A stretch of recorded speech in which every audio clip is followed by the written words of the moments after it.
Outside, the raindrops fall ever so slowly. At first, they are just tiny beads, gently tapping against the old roof tiles. And then gradually, their rhythm blends into a tender symphony. You close your eyes for a moment, listening, and it feels as if a distant invitation is calling out to you. Within that rain, a path stretches forward. The road, glistening with water, reflects the golden glow of vintage street lamps, shimmering like fallen stars scattered upon the earth. Step by step, you are drawn deeper into the thin mist, where the silhouette of a castle begins to appear, like something born out of a dream. This castle is unlike any place you have ever known. Its towers rise high, gleaming as though woven from strands of crystal. On the rooftops, the rain slides down like countless pearls tumbling into the night. Windows flicker with warm light, as if someone has lit candles inside, waiting to welcome a traveler in the rain. You come closer. The grand gates slowly swing open, untouched by any hand. The hinges sing softly, not harsh or heavy, but more like a gentle prelude. Inside, the scent of old wood mingles with the fragrance of rain, filling the space with a presence that is both ancient and sweet. A voice drifts through the air, delicate and untraceable, as if spoken by the raindrops themselves. Welcome. This is the place where untold stories find their home. Let the rain guide you, and let the castle whisper its wonders. You step inside, your cloak damp with mist, yet your heart grows warmer. Your footsteps echo along the long corridor, and the sound of the rain outside seems to dissolve into the very walls and windows around you. You realize that tonight will be unlike any other, a dreamy visit to Colleen Moore's fairy castle, where the rain is no longer cold, but becomes a tender lullaby, leading you gently into endless dreams. The rain does not fall hurriedly tonight. Instead, it lingers, drifting down in soft silver threads, as though the sky has chosen to hum a lullaby over the earth. Each drop carries with it a gentle sound, an echo of water meeting stone, of branches sighing under the weight of moisture, of streams swelling quietly in hidden corners. The night is not silent, and yet, it is a silence of a special kind, soft, complete, and tender. You step forward slowly, and the cobblestone path beneath your feet shines under the sheen of rain. The stones are slick, reflecting the golden lanterns that hang along the road. Their glow shimmers, sometimes sharp, sometimes blurred, as if each light wishes to become a star that has descended from the heavens. The reflections ripple with every droplet, creating an illusion that you are walking across a bridge suspended between two skies, one above, one mirrored at your feet. The air here feels alive, filled with the fragrance of wet earth and the sweet undertone of moss growing between ancient stones. Somewhere, faintly, you catch the scent of wood smoke, a reminder that lives are quietly unfolding behind closed windows. Each breath draws you deeper into this dreamlike atmosphere, wrapping you in a comfort so soft it feels as though the world itself is tucking you in for the night. Along the path, tall trees stretch their arms outward, creating a leafy cathedral above. Their branches drip steadily, and the droplets fall like beads from invisible strings, forming a rhythm that harmonizes with the rain's wider song. Sometimes a breeze passes through, shaking free a sudden cascade of droplets. They fall across your shoulders and hair like a blessing, cool and refreshing, but never startling, more like the touch of a friend guiding you onward. The mist thickens as you walk. It curls around your ankles, your arms, your face, until you feel less like you are walking through a forest and more like drifting through a cloud. Shapes emerge within it, the faint outline of small cottages with warm lights glowing from their windows. You glimpse the silhouettes of figures moving inside, slow and peaceful, as if the rhythm of their lives is also tuned to the rain. A kettle steaming, a chair rocking by the fire, a book left open upon a table. Though you cannot hear them, you sense their presence, the quiet reassurance of a world that welcomes you, yet lets you pass in silence. As if this night is meant for you alone. The further you go, the quieter your own mind becomes. Worries you once carried fade with each step, dissolving into the hush of rain. The sound of your breathing, once steady and alert, now joins the rhythm of the world around you, slower, calmer, softer. You notice the way your footsteps echo faintly on the stones, how each step becomes part of the music that has been playing since the first drop touched the earth tonight. And then, through the curtain of rain, something begins to take shape. At first, it is only a suggestion, a faint shimmer in the distance. Then, as the mist shifts, you see towers rising against the night. The silhouette of a castle reveals itself gradually, like a secret whispered into your ear. Its walls seem to glow, as if holding within them the memory of countless candles, countless dreams. The rain kisses its stonework lovingly, and every droplet sliding down the surface becomes another star gleaming faintly in the dark. You pause for a moment, breath caught in wonder. The castle does not loom as a fortress would. Instead, it stands like a guardian of stories, a dwelling built not of stone alone but of imagination, of hope, of magic woven into every curve and corner. This, you realize, is no ordinary destination. It is the threshold of the dreaming kingdom. And the rain has been your gentle guide all along. With steady steps, you continue forward, feeling both lighter and more deeply grounded than before. The path narrows now, bending slightly as though inviting you to bow in respect before you arrive. The sound of the rain softens into a delicate drizzle, and the air itself feels warmer, as if the castle's glow has begun to reach out and welcome you. At last, the gates of the kingdom stand before you, tall, ornate, and shimmering with raindrops that glint like jewels. They are closed, yet not forbidding, more like doors awaiting the right moment to open.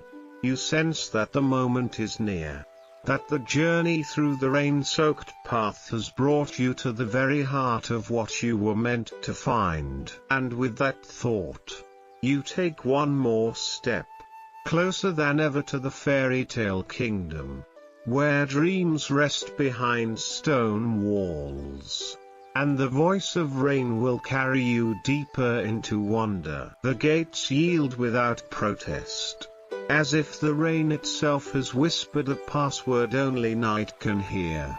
They open inward with a soft sigh, revealing a courtyard that glows with a gentle, amber hush. Lanterns flicker beneath stone arches, their flames sheltered behind glass that is old enough to remember other storms.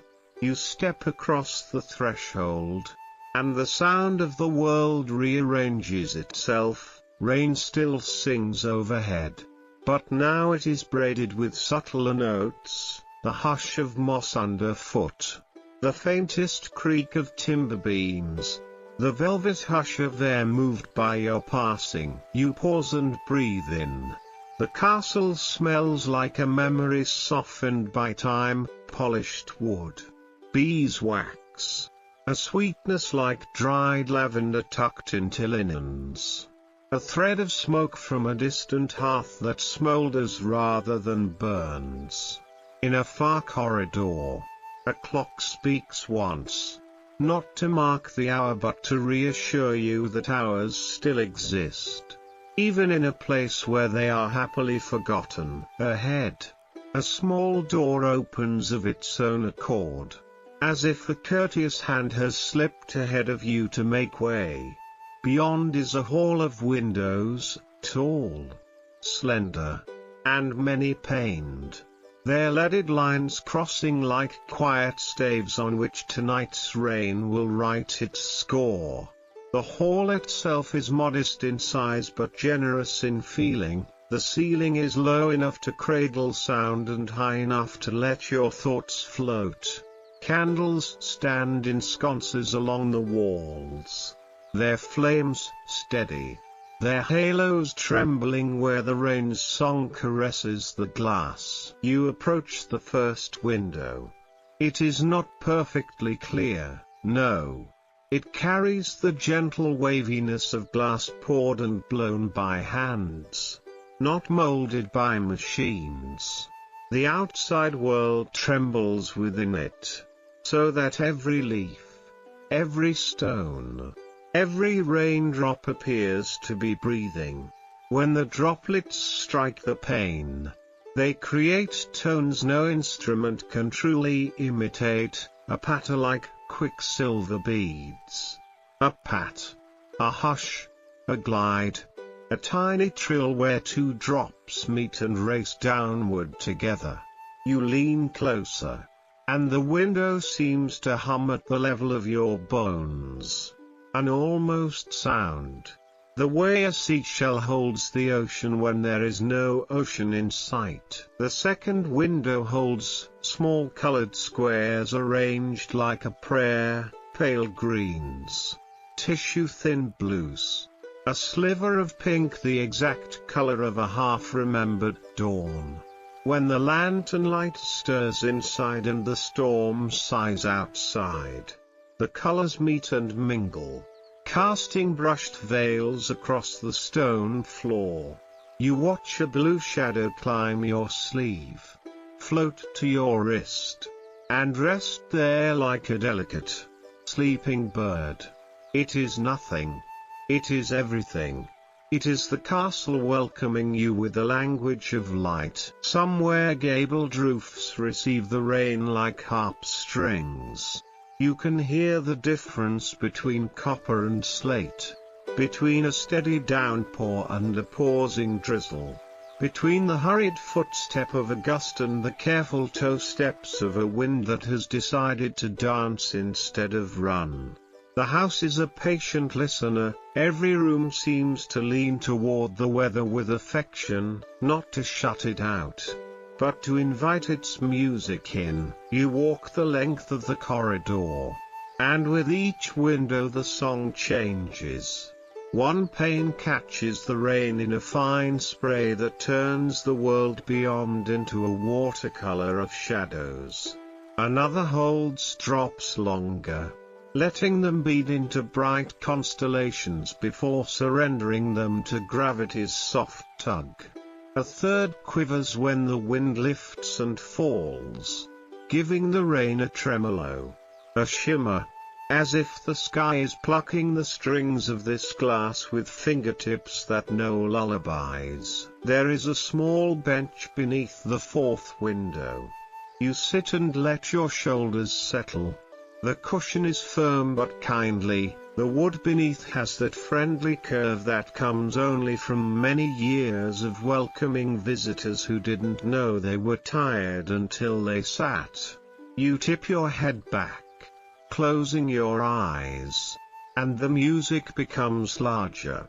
With sight resting, your hearing blooms, the near tap on the window, the farther percussion on the roof, the gentle bass where rain finds a hidden culvert, the silken whisper where water seeks moss and is received like a guest. When you open your eyes again, the window has gathered a congregation of drops, and in each drop is a tiny world, inverted lanterns glowing like pocket-sized suns, the pale outlines of branches, the shy face of the moon slipping between clouds.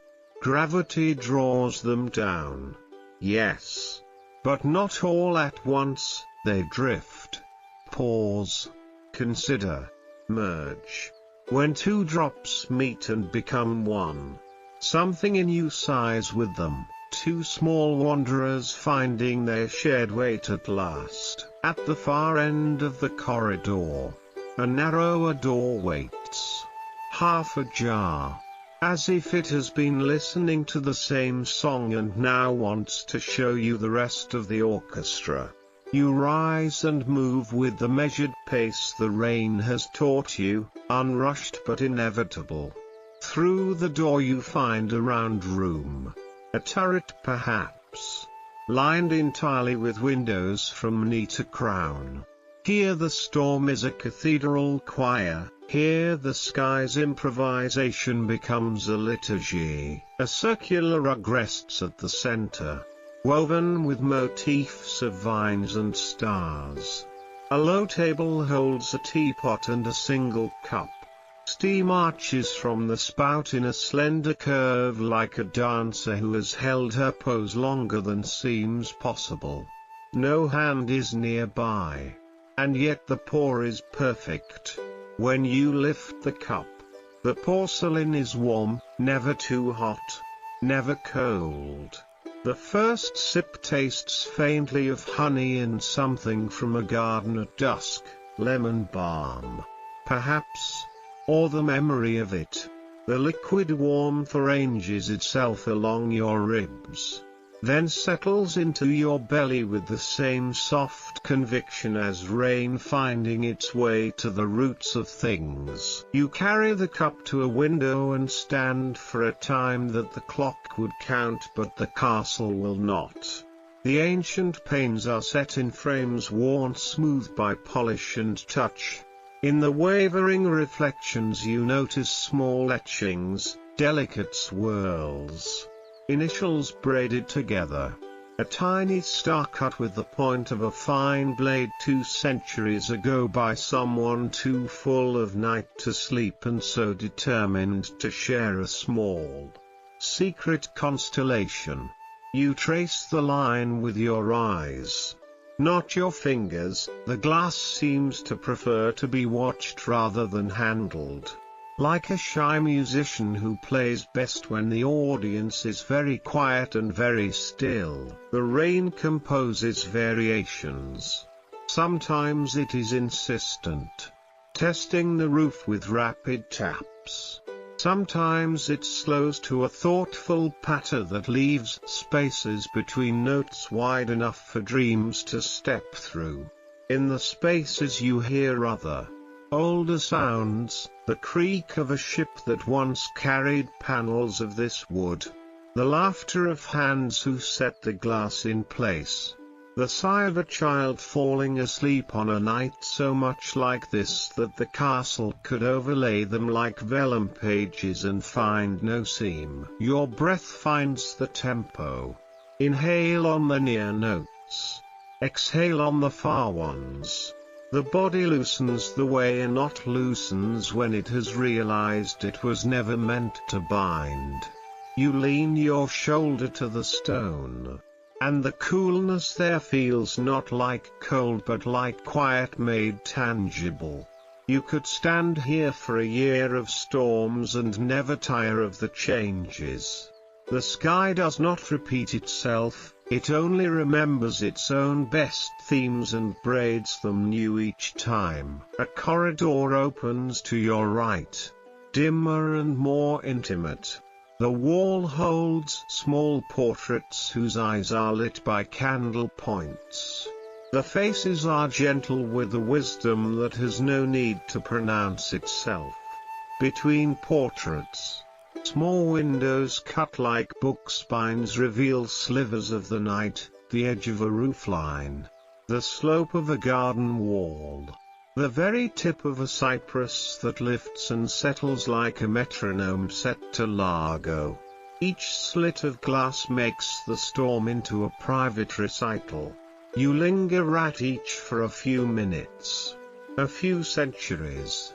Who can say? At the end of this quiet way is a room that must be older than the others. Its beams are heavy and dark, its floor holds the shine of countless journeys made in soft shoes. The windows here are the smallest yet, their panes thick, uneven, and so full of faint bubbles that the outside world is an underwater dream. When the rain strikes them, the sound is lower, rounder, as if the notes have put on cloaks for warmth. You feel the timbre in your chest more than you hear it in your ears. You sit on the wide sill, draw your knees up, and the castle gathers around you like a story drawing a blanket up to your chin. On the other side of the glass, the garden breathes. The rain drifts through hedges and over topiaries shaped into gentle creatures of foliage, hares and deer and birds that seem ready to wake. Lanterns along the paths flicker, and in their wavering light the drops fall in long silver threads.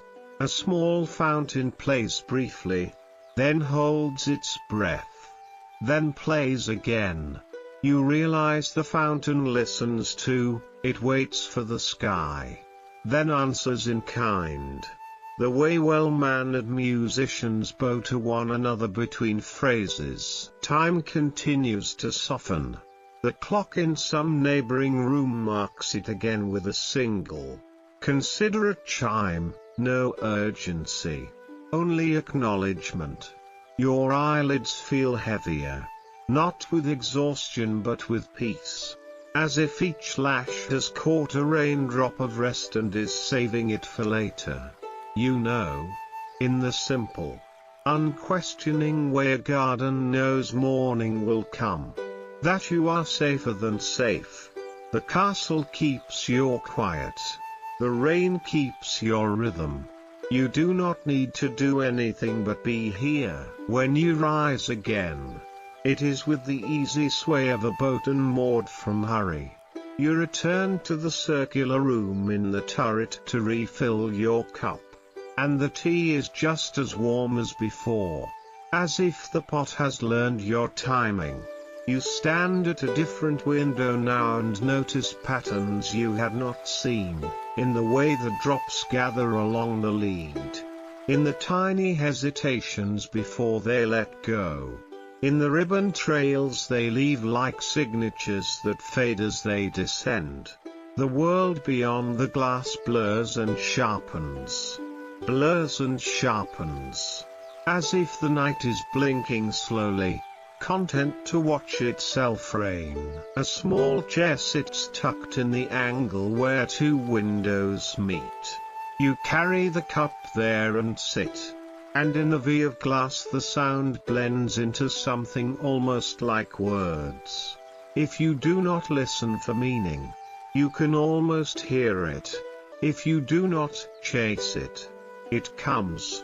The syllables are the shapes of leaves pressed into water, the sentences are the way light leans through cloud. The story the rain tells is not about events. It is about continuations, of drop into stream, of breath into quiet, of footsteps into arrival, which is when you understand, the windows are not only for looking out. They are for letting the world in at a pace you can bear. They are instruments that the weather plays, and rooms that the heart can inhabit without being asked to speak. You rest the back of your head against the frame, and the wood holds you as if it remembers the exact curve of your skull from some other night when another traveler discovered the same truth. Beyond the pane, thunder murmurs once, very low, like a large creature rolling over in its sleep. The castle replies with a satisfied creak, and then the quiet returns even gentler than before. The rain thins to a fine lace. The music grows higher, more delicate, the notes separate so that you can hear each one's landing. Tap, pause, slide, tap, another. Like a child counting without numbers, only the joy of knowing that counting is itself a kind of lullaby. You rise at last. Not to leave the music but to carry it with you. The corridor of windows receives you again. And as you pass each one you let the sound change you. At the first, you let your shoulders loosen. At the second, your jaw unclenches. At the third, you feel your stomach release its old vigilance. At the fourth, something behind your eyes warms and softens, and the world gains one more shade of kindness. At the far end of the hall another door waits, carved with vines and small stars, their points worn smooth by centuries of admiration. You lay your palm against it, and the wood greets your skin with the calm of a settled sea. You do not rush through. You listen a little longer to the rain speaking through the glass, finishing its paragraph, tying off its thread.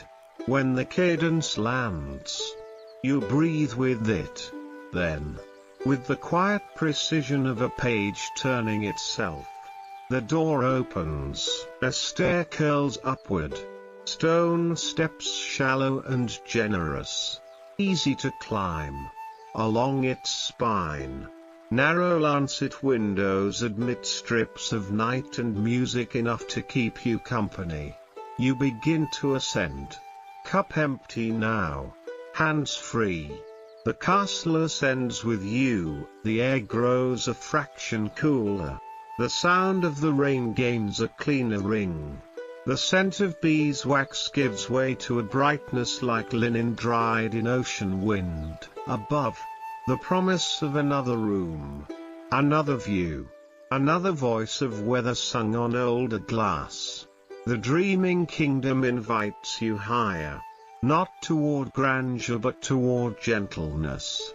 Each window you have met has prepared you for this, the art of moving slowly through beauty until beauty begins to move through you. And as you take the last step before the landing, the rain finds a new rhythm along the eaves, faster, then slower, then perfectly even, like a hand smoothing a coverlet before sleep.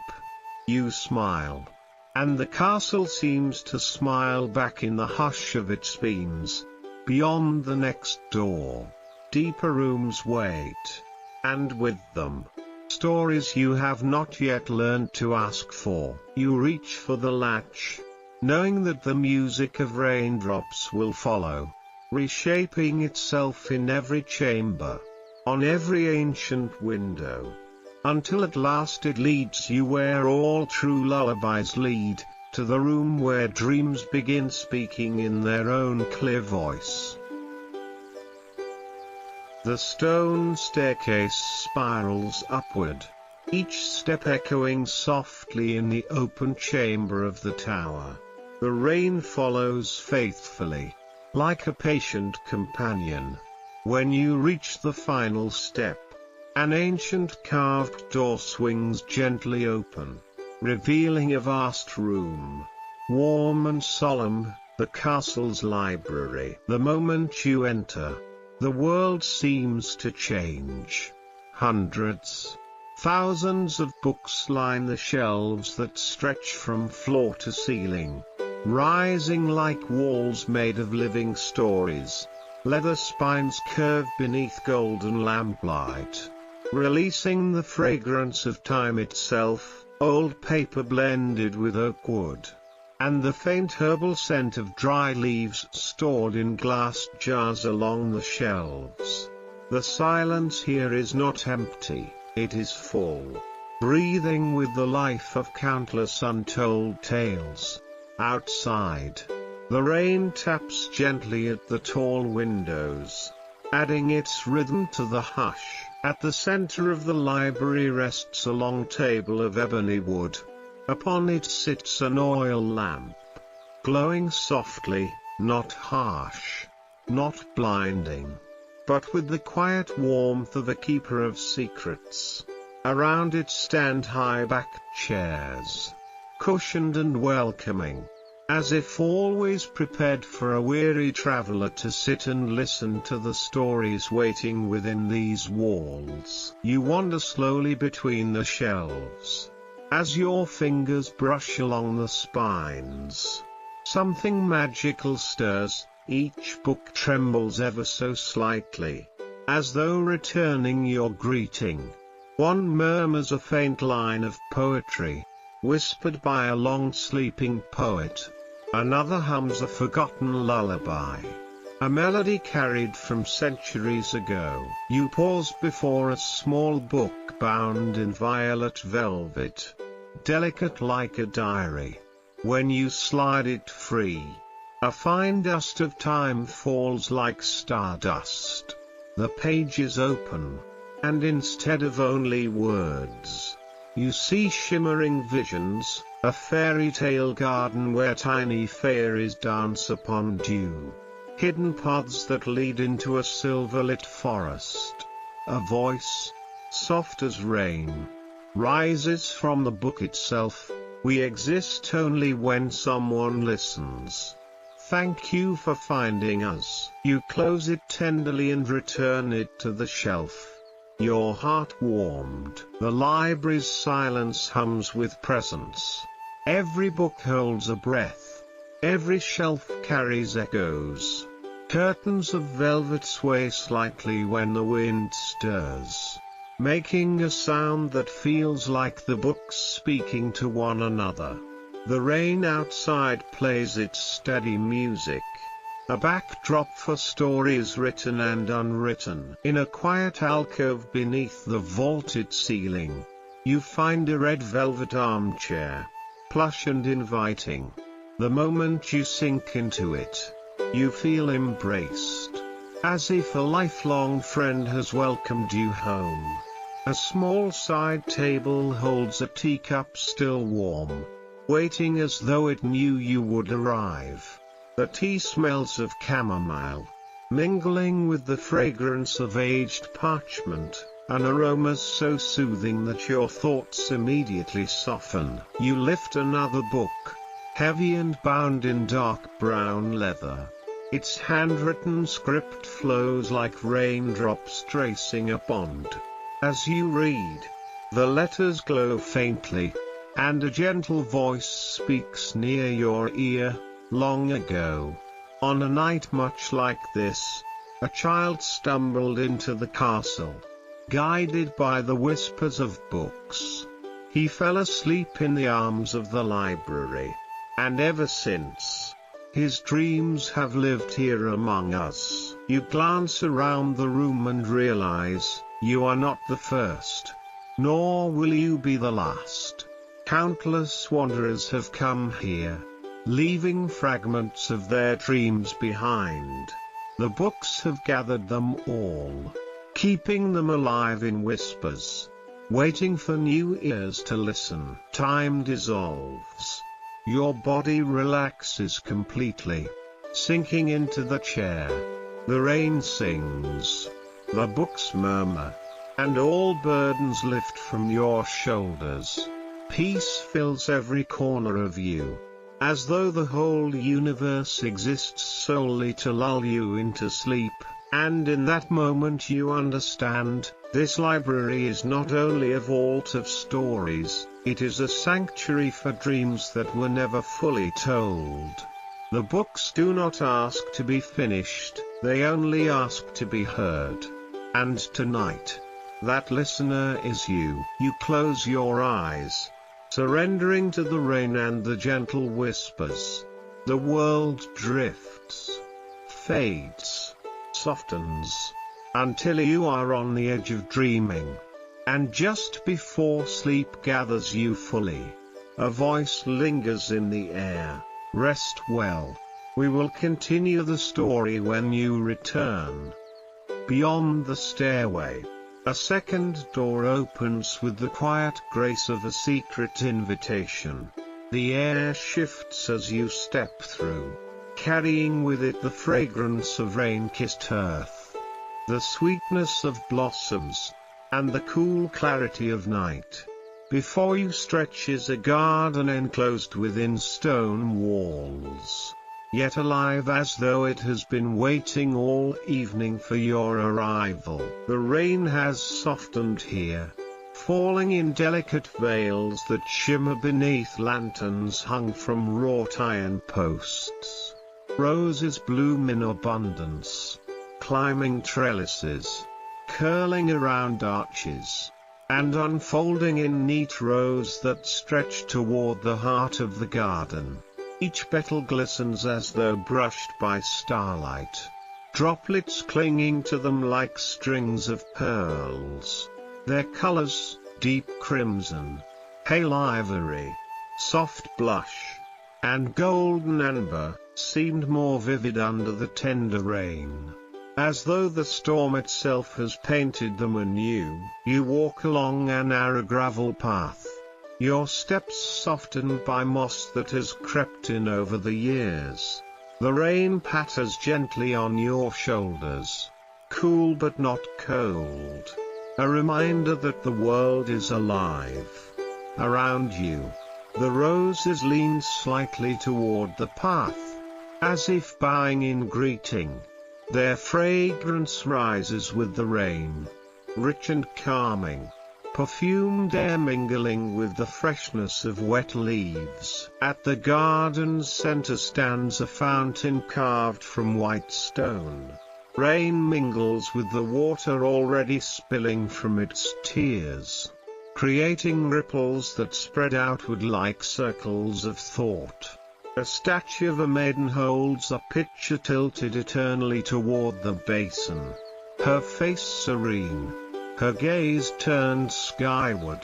Tonight, the rain completes her gesture, pouring from above to join the water she never ceases to offer. You pause on a stone bench nearby.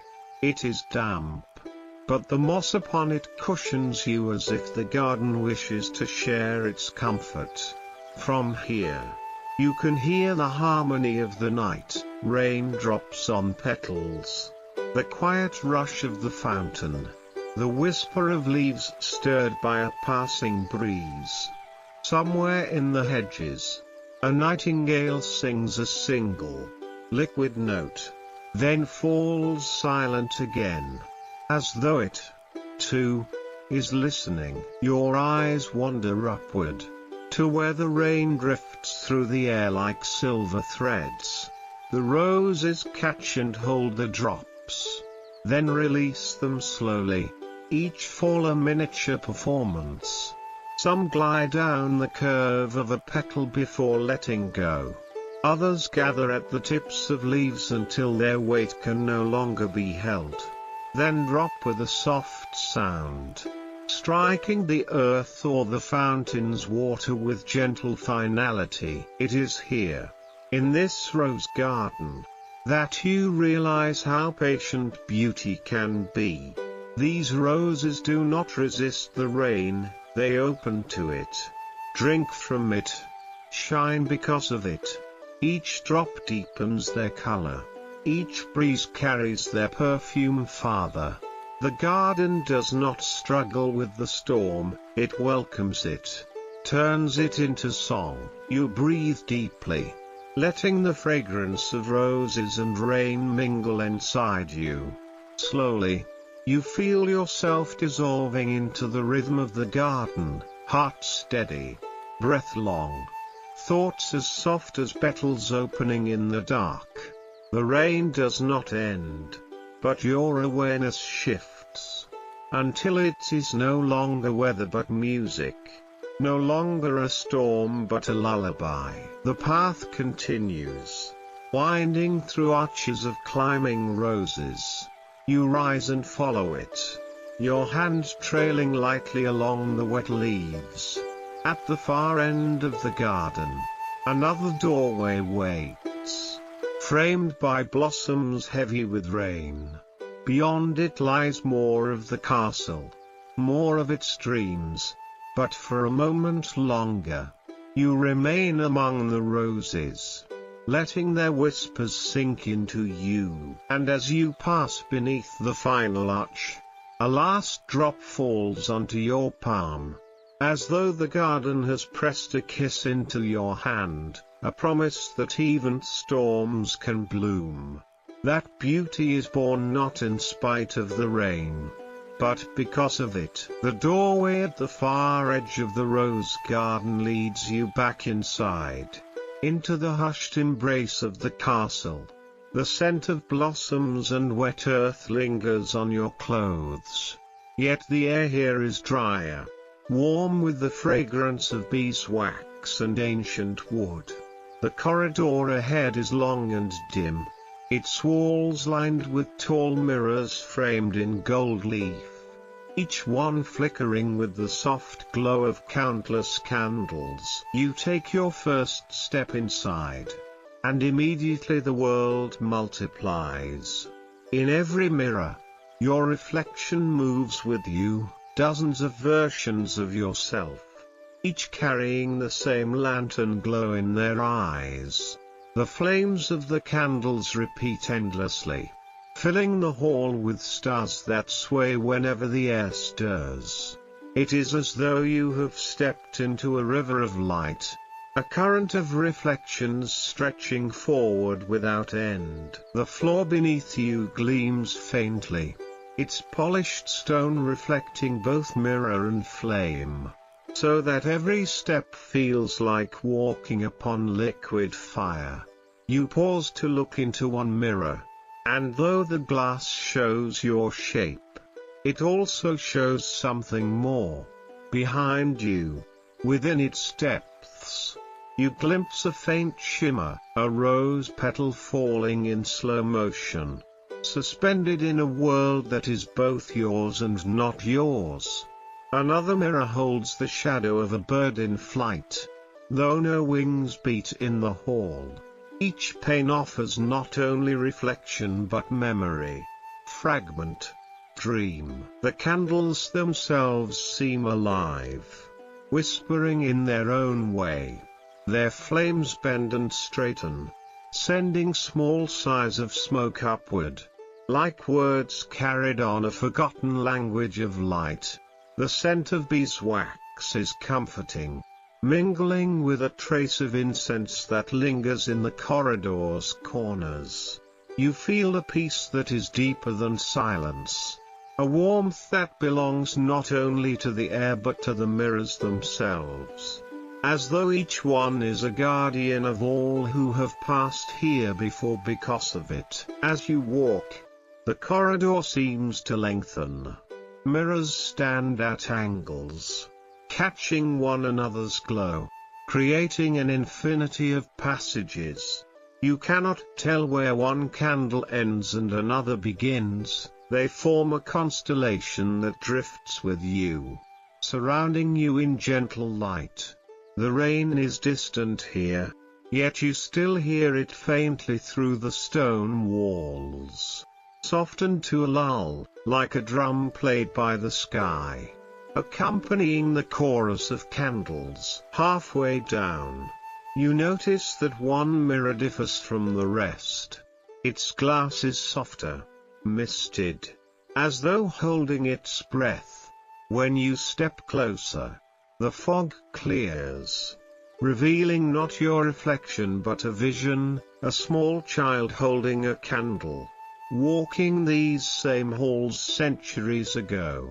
The child looks content, unafraid, as though the flames themselves were companions. When you blink, the vision fades, leaving only your face once more.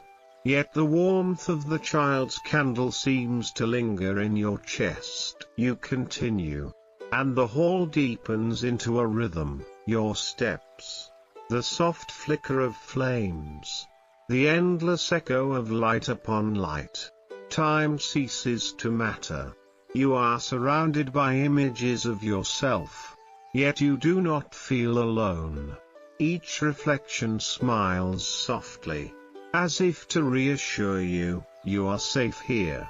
You are welcome here. At last, the corridor begins to narrow. The mirrors grow fewer. The candles burn lower. Ahead, you see a tall arched doorway, its surface carved with vines and tiny roses. A final pair of mirrors stand on either side of the threshold, their glass glimmering with the last light of the corridor. In them, you see yourself not as you are now, but as you have been, moments of childhood, moments of wonder, moments of quiet joy. The reflections bow slightly, as though offering a blessing. You step through the archway, and the hall closes behind you. The air shifts again, cooler now, threaded with the hush of water flowing somewhere near. The candles remain, but fewer, their flames guiding you onward toward another chamber. And as the last echo of mirrors fades, you realize what they wished to show you, that within every step of this journey, you are accompanied by your own past, by the quiet kindness of memory, and by the light that never leaves, even in the deepest rain. As you walk, the corridor seems to lengthen.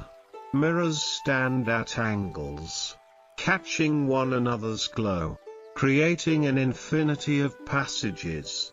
You cannot tell where one candle ends and another begins. They form a constellation that drifts with you, surrounding you in gentle light. The rain is distant here, yet you still hear it faintly through the stone walls, softened to a lull, like a drum played by the sky, accompanying the chorus of candles. The new corridor bends gently to the right, its curve pulling you toward a darker part of the castle.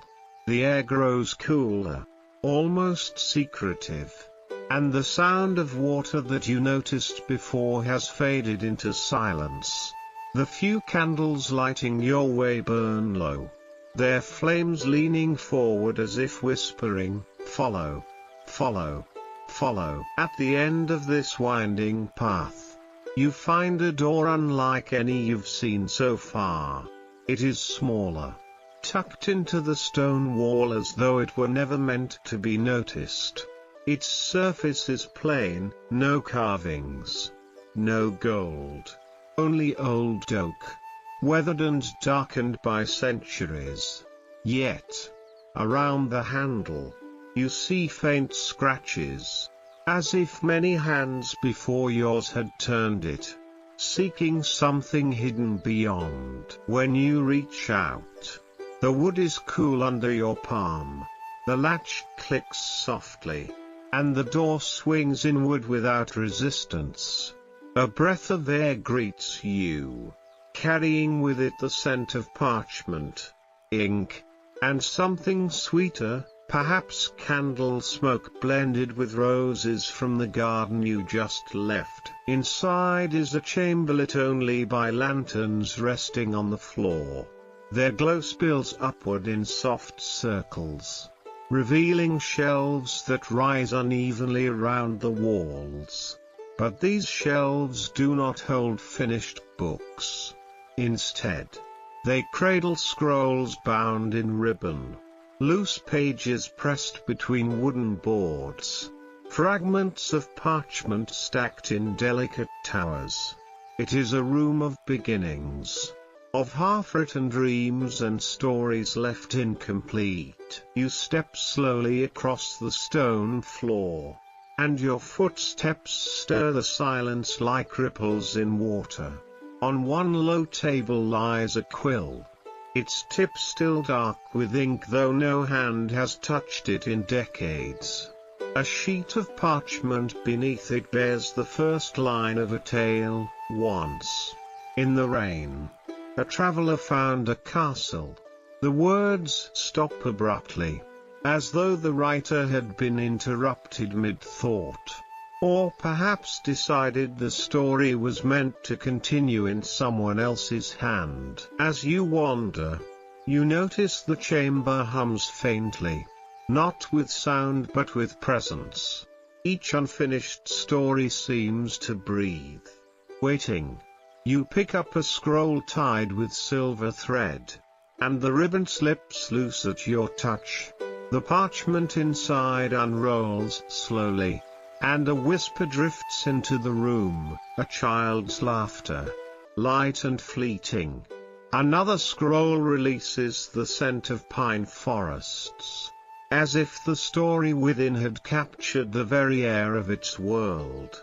Yet another, when opened, lets fall a single note of harp music, resonant and soft, fading into the stillness as quickly as it arrived. You realize these are not merely fragments. They are promises, dreams that were begun but never ended, voices that entered the world and then paused, leaving space for listeners like you to complete them in your heart. The room itself is a sanctuary for what has not yet been said. In one corner stands a chest, carved with stars. Its lid creaks as you lift it, and inside are pages so delicate they shimmer like silk. When you lean closer, you see faint writing that glows, visible only in the lantern's low light. The words shift as you read them, rearranging themselves to match your breath, as if the story is writing itself in rhythm with you. You do not try to understand, you simply let the sentences flow, like rain on glass, trusting that their meaning is not for the mind but for the soul. You sit for a while on a cushion by the wall, surrounded by the murmuring of these unfinished tales. Closing your eyes, you can hear them more clearly, fragments of lullabies, footsteps across old bridges, whispers of lovers, the sigh of wind through mountains. The chamber seems to lean closer, as if wrapping you in its collection of half-formed wonders, asking nothing more of you than to listen. After a time, you rise and walk slowly toward the far side of the room. There, behind a curtain of faded velvet, you find a narrow staircase spiraling upward. Its steps are dusted with petals, pale rose petals. Though none grow here, someone, or something, has laid a trail for you. You glance back once more at the chamber. The lanterns flicker, casting a final glow across the shelves of untold stories. A warmth fills you, the certainty that these tales are safe, and that when the world needs them, they will awaken. Perhaps you will return one day to hear more. Perhaps tonight you have already become part of them. With that thought, you step onto the staircase. The petals crunch softly beneath your shoes. The chamber door closes behind you, sealing the whispers within. Ahead, higher in the tower, waits another secret of the castle, carried on the hush of rain someone else's hand. The spiral staircase curls upward, each shallow step echoing like a whisper inside the stone walls. The rain follows, softer now, pattering above your head, weaving its own music through the tower. But mingled with it is something else, an unfamiliar resonance, deeper, rounder, vibrating like the hidden pulse of a dream. At first, you mistake it for the storm. Yet as you ascend, the sound clarifies, strings stretched tight and trembling, plucked with an invisible hand. The door at the top stands slightly ajar. Through the narrow crack, a warm golden glow spills into the stairwell, dancing faintly across the stone. You push it gently, and the door swings open without sound. Before you lies a chamber bathed in twilight.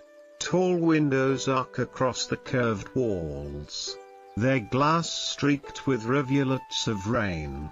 Beyond, the sky deepens into indigo, dusk's last light fading into the embrace of night. Candles glow along the edges of the room, their flames steady but dim, as if humbled by the grandeur of what stands at the center, a harp. It rises taller than a person, its frame carved from pale ash wood that gleams like bone polished by centuries. Gold leaf curls across its crown, etched with vines and tiny roses. And along its column are symbols you cannot decipher, letters from a language meant only for music. The strings stretch in graceful arcs, shining faintly in the lamplight. They quiver even now, though no hands touch them. And yet, they play. The melody drifts out slowly, each note falling into the silence like a drop of water striking still glass. One note, then another, then a small chord, expanding and lingering until it dissolves into the air. The harp is playing itself, or perhaps being played by something unseen, some gentle spirit of the castle. You step closer. The music swells, adjusting as though it senses your presence. It shifts into a tender rhythm, not loud, not urgent, but steady, like the pulse of a heart cradling yours. The rain outside joins in, tapping on the windows in sync with the strings, weaving itself into the melody. You cannot tell where the storm ends and the harp begins. Together they compose a song that belongs neither to the earth nor the sky but to the space in between. This chamber of twilight. You sink into a cushioned chair nearby. The wood creaks softly beneath you, but the harp's music muffles even that small sound, wrapping you in its gentle tide. You close your eyes, and immediately the notes transform into visions. You see a forest, drenched in moonlight, leaves glistening as if each one has been dipped in silver. A brook winds through the trees, its waters moving to the rhythm of the harp's lower strings. Overhead, fireflies flicker in time with the higher notes, rising and falling like sparks of memory. Then the vision shifts. You are in a grand hall, candlelight spilling across marble, dancers gliding in slow circles.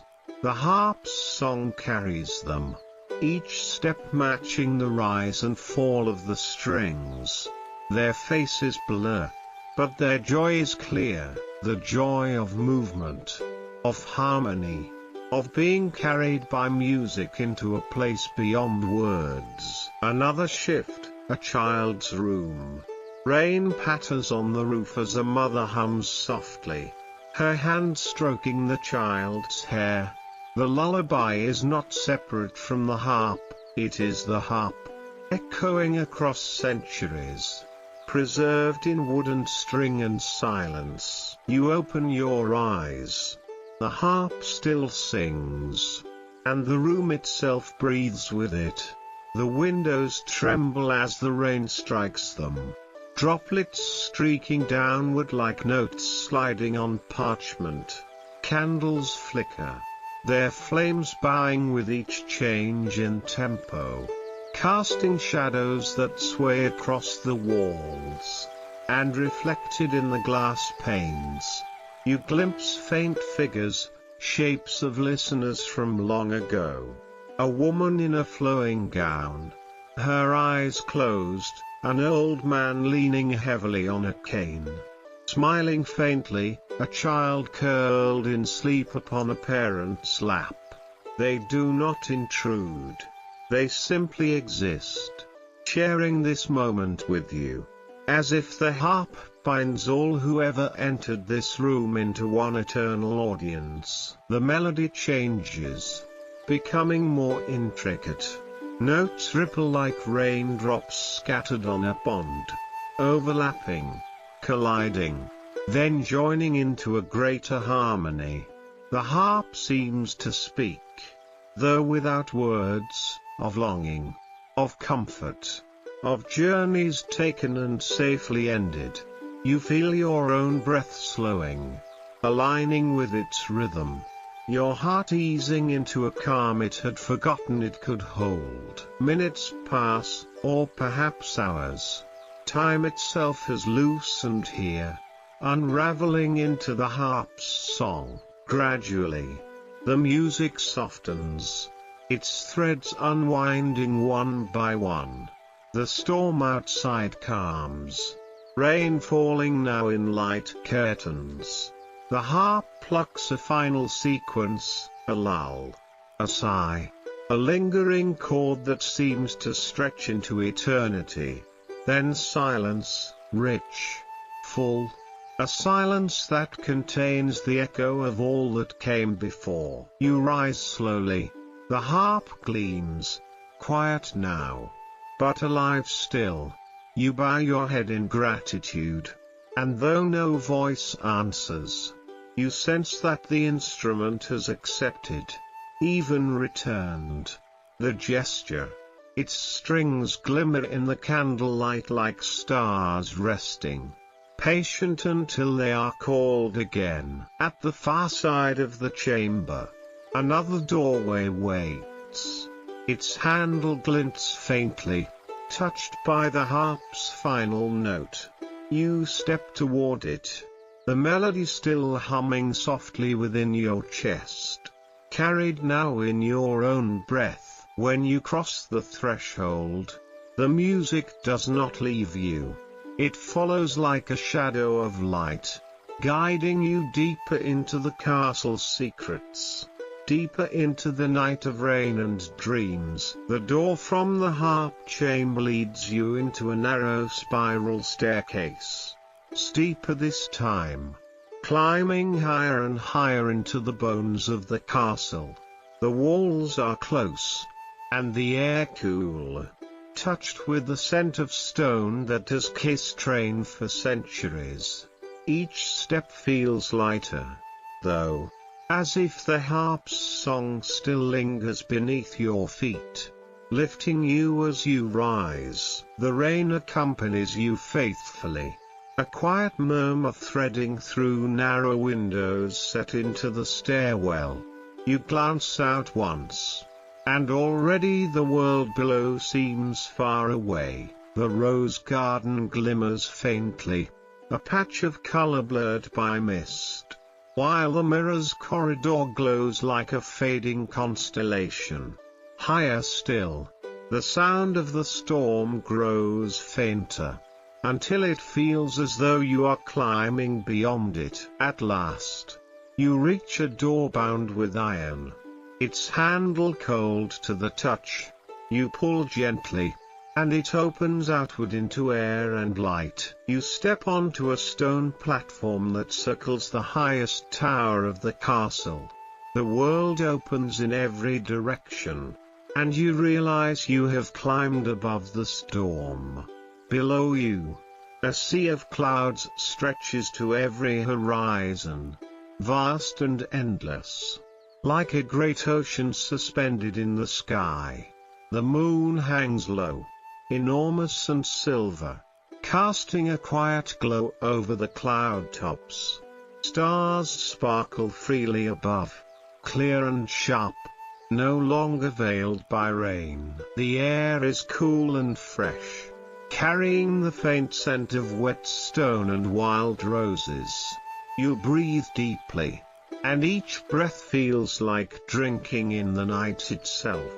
The wind brushes past your face, gentle and unhurried, as if it, too, has paused here to admire the view. You walk slowly around the platform, your hand grazing the stone railing worn smooth by centuries of weather and time. Each step reveals a new vista. To the east, the horizon glows faintly, though dawn is still far away, just a promise whispered in the distance.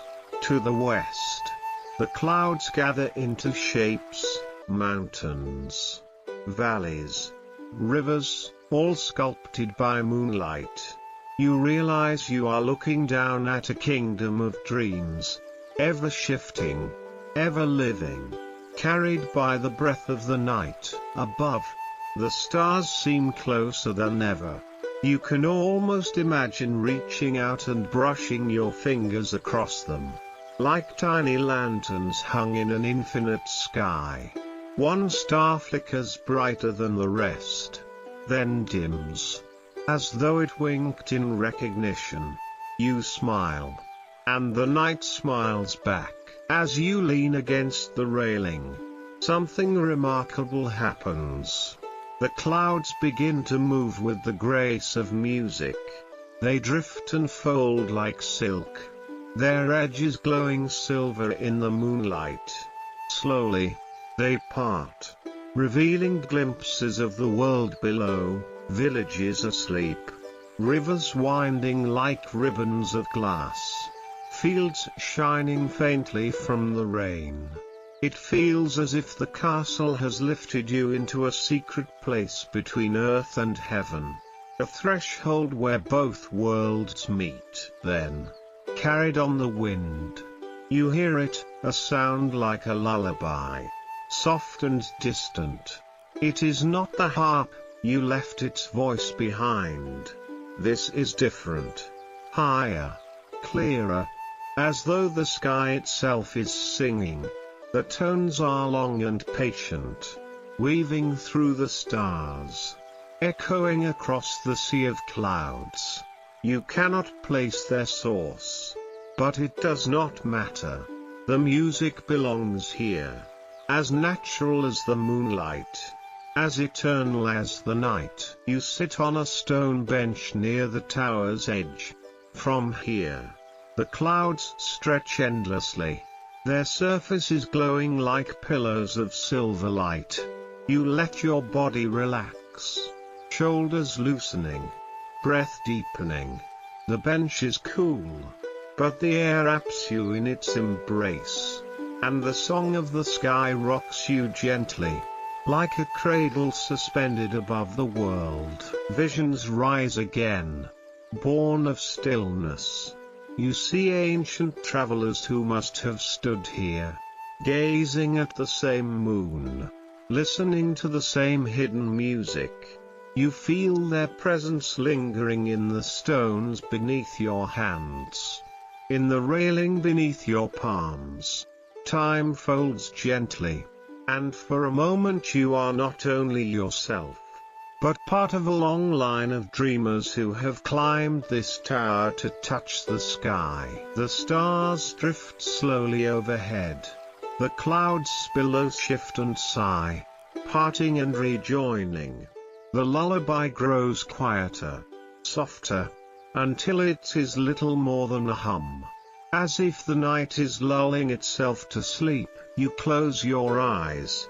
The world sways gently, Though the tower does not move, you feel suspended between heaven and earth, safe in the hands of both. The air, the stars, the clouds, the moon, they all lean close, whispering the same message: rest, breathe, dream. When you open your eyes again, the tower seems to glow faintly from within. The stone beneath you pulses with warmth. The railing hums with the memory of music. The air shimmers as though woven with threads of silver. You know it is time to continue. Somewhere deeper in the castle, more secrets await. You rise, giving one last glance to the horizon. The clouds have begun to close, slowly folding back together, hiding the world below. The stars remain, patient and shining. The moon stands watch as you turn back toward the tower's door. The handle is warmer now, as though the night itself has blessed your passage. You step inside, and the door closes gently behind you. The sky's song fades, but its peace remains in your chest, glowing steady as a lantern to guide your way. You descend once more from the tower, leaving behind the sky and its endless sea of clouds. The stairwell spirals downward, and with each step, the air grows warmer. The faint echo of harp and wind slowly replaced by something gentler, an aroma of beeswax, honey, and spices. At the base of the staircase, a wooden door stands slightly ajar. A soft flickering light escapes through the gap, and the air quivers with warmth. You push gently, and the door opens onto a hall unlike any other you've seen in the castle. This is no grand dining chamber with chandeliers and gilded walls. Instead, it is small, intimate, like a secret gathering place. A long wooden table stretches across the room, carved smooth by time and countless hands. Upon it, hundreds of candles burn, some tall and slender, others short and stout, each resting in holders of brass, glass, or stone. Their flames shimmer and bend, filling the chamber with a golden glow so soft it seems to melt the edges of the world. The table is set, but not with heavy banquets or glittering silverware. Simple plates rest at each seat, some with loaves of bread, others with bowls of fruit, still others with steaming mugs that breathe faint trails of fragrant herbs. Yet no one sits here now. The chairs remain empty, pushed in neatly as if waiting, patient and kind. The feast, it seems, is not meant to be eaten, but to be felt, an offering of comfort rather than hunger. You walk slowly along the table, your eyes tracing the gentle flames. Each candle flickers differently, as if each carries its own quiet voice.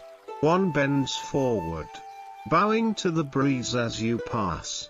Another burns straight and still, proud and silent.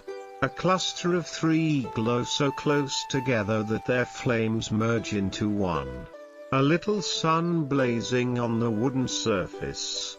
Their whispers blend into a chorus that fills the chamber with wordless warmth. At the far end of the hall, a large candelabrum rises like a tree of light, its branches supporting dozens of candles that drip wax onto a basin of polished copper below. The wax has layered itself over years, smooth ridges curling downward like frozen rivers. You lean closer, and for a moment you see shapes in the wax, faces, wings, petals, waves.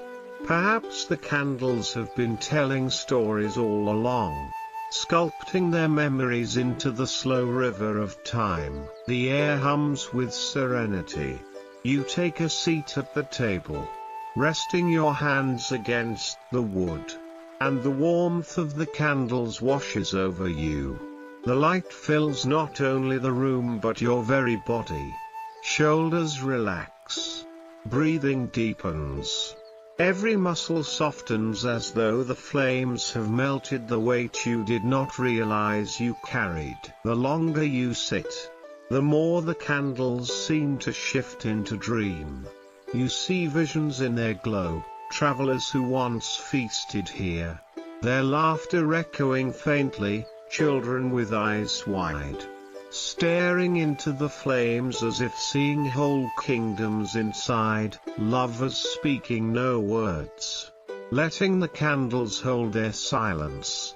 Each vision flickers like the flame itself, appearing, swaying, then vanishing back into the wax. The rain outside plays faintly against the windows, a steady rhythm beneath the song of the candles.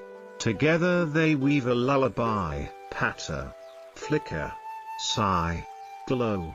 Your eyelids grow heavier, and the warmth deepens, wrapping around you like a blanket. In the quiet, you realize this room is not only a banquet hall, it is a celebration of stillness, a feast of light and peace. The food on the plates is not meant for the body, but for the spirit, the reminder that even in solitude, one can be nourished by quiet company, by gentle fire, by the dream of warmth. After a time, you rise slowly, the chair creaking as though it, too, sighs in contentment. You bow to the table, to the candles, to the invisible guests who once filled this room with laughter and whispers. At the far wall, a final door waits. Its frame glows with faint candlelight, and the handle feels warm under your touch. You glance back one last time at the glowing table, the hundreds of flames swaying gently as though nodding farewell. Then, with heart softened and spirit lightened, you step through the door. The banquet of candles remains behind, but their warmth follows you, a gentle glow inside your chest, guiding you onward deeper into the castle, deeper into the dream. The final door opens into stillness. After the glowing warmth of the banquet hall, the hush here is almost startling, but not unkind. It is the hush of a world preparing for sleep, a silence filled not with emptiness but with rest. You step into a chamber lit by moonlight. High-arched windows stretch upward, their glass streaked with silver trails of rain. The storm outside has softened to a tender drizzle, each drop tapping gently, like fingertips upon glass. The air is cool, touched with the fragrance of roses carried from the gardens, mingled with the faint sweetness of melted wax. In the center of the chamber stands a bed, not vast, not ornate, but simple and welcoming. Its frame is carved from dark wood, polished smooth by centuries, and draped in linens pale as morning mist. Pillows, soft and full, rest at its head, inviting your weary body to surrender. At its foot, a small chest holds folded blankets, their scent faintly touched with lavender. The entire room glows with the quiet promise of slumber. You pause at the windows, looking out one last time. The castle lies beneath you like a dream half remembered, the rose garden shimmering with raindrops, the corridors of mirrors holding the last flickers of candlelight, the harp chamber still resonating faintly with the memory of strings. Beyond, the world is hidden beneath its blanket of clouds, the moon riding silently above. You breathe deeply, and in that breath the whole journey lives again. The rain seems to whisper to you through the glass, "It is time. Rest now." You sit on the edge of the bed. The mattress welcomes you, yielding perfectly to your weight. The softness beneath you is like the embrace of the castle itself, holding you after your long wandering through its secrets. You lie back, and the pillows cradle your head as though they were shaped for you alone. The drizzle outside continues, steady and soothing. Each drop is a word in a language older than time, each rhythm a lullaby written just for you. The windows blur with rain, the moonlight softens, and the air grows warmer as though the castle is tucking you in. You close your eyes. Behind your lids, the memories of your journey drift in gentle procession. The library with its whispering books, the rose garden drenched in perfume, the endless mirrors and their infinite reflections, the harp's twilight song, weaving rain into melody, the tower above the clouds, where stars bend close to listen, the banquet of candles, their flames feeding your quiet soul. All of them move through you like soft waves, carrying you deeper into calm. The castle seems to lean close, its walls humming faintly, as if to offer one final message. And though no voice speaks, you understand it perfectly. You are safe here. You are cherished. Sleep well, dream deeply, and return whenever you wish. We will always be waiting in the rain. Your breath slows. The sound of the drizzle becomes more distant, blending with the beating of your heart. The castle fades into softness, into warmth, into nothing but quiet. The night folds itself around you, like a great wing sheltering its child. And then, at last, there is only stillness. The rain continues to fall, steady and eternal, its song carrying you gently across the threshold of waking into the wide, unbroken fields of dream. The castle grows quiet. The rain has softened into the lightest of veils, falling as though the sky itself is breathing in sleep. Candles have melted into still pools of wax. The harp's strings rest in silence, and every window glows faintly with moonlight. You lie embraced by the hush, and the walls seem to lean close, not to hold you, but to shelter you. The air carries only one sound now, the steady rhythm of rain. A lullaby without end. A whisper drifts through the chamber, so soft it feels less like words and more like breath. Sleep well. You are safe. Let go, and drift into dreams. And with that, the world folds away. Thought loosens. Time dissolves, and you slip gently into the deep, endless sea of rest.